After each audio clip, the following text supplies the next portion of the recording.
বেশ কিছুদিন ধরে এত গরম পড়েছে, মানুষেরই দম বন্ধ হয়ে যাওয়ার অবস্থা। ৩৮ ডিগ্রি ৪০ ডিগ্রি সেলসিয়াসে আমরা মানুষেরাই হাঁপিয়ে উঠেছি। সেইখানে একটাবার ভেবে দেখুন তো, পশু পাখি হাঁস মুরগির কী অবস্থা হচ্ছে। এই গরমে হাঁসগুলা পানি পেয়ে মহা খুশি।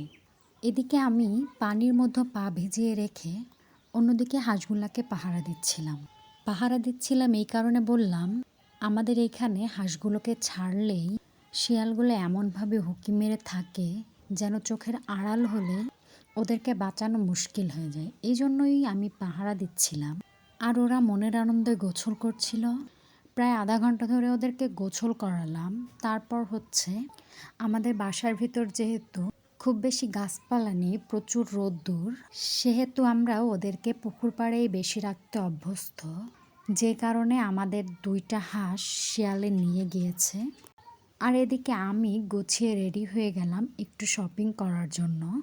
এসে দেখি ছোট ভাই অনেকগুলা কাঁচা ফল খেজুর এনেছে। চিন্তা করলাম এগুলাকে কি করা যায়। তারপর কাঁসার একটা পাত্রে একটু পানি নিয়ে বেশ কিছু খেজুর দিয়ে দিলাম তার ভেতর। তারপর দিয়ে দিলাম কিছু লবণ। লবণটা একটু বেশি পরিমাণে দিয়েছি যাতে কাঁচা খেজুরকে লবণে পাকাতে সাহায্য করবে।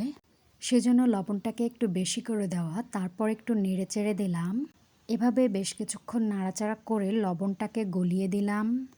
এবার এটাকে ঢেকে রাখবো। ঢেকে রাখার একদিনের মাথায় খেজুরগুলো খুব সুন্দর করে পেকে উঠবে, ততক্ষণ আমার অপেক্ষা করতে হবে। বাসায় দেখলাম আম্মু কিছু কাঁঠালের বিচি শুকিয়েছে। আমার কাঁঠাল রান্না থেকে কাঁঠালের বিচিটা ভেজে খেতে খুব বেশি ভালো লাগে। তো আমি তখনই বেশ কিছু কাঁঠালের বিচি ভেজে নিয়েছি। আর এদিকে একদিন পর দেখলাম আমার খেজুরগুলো বেশ একটু পাকা পাকা হয়েছে।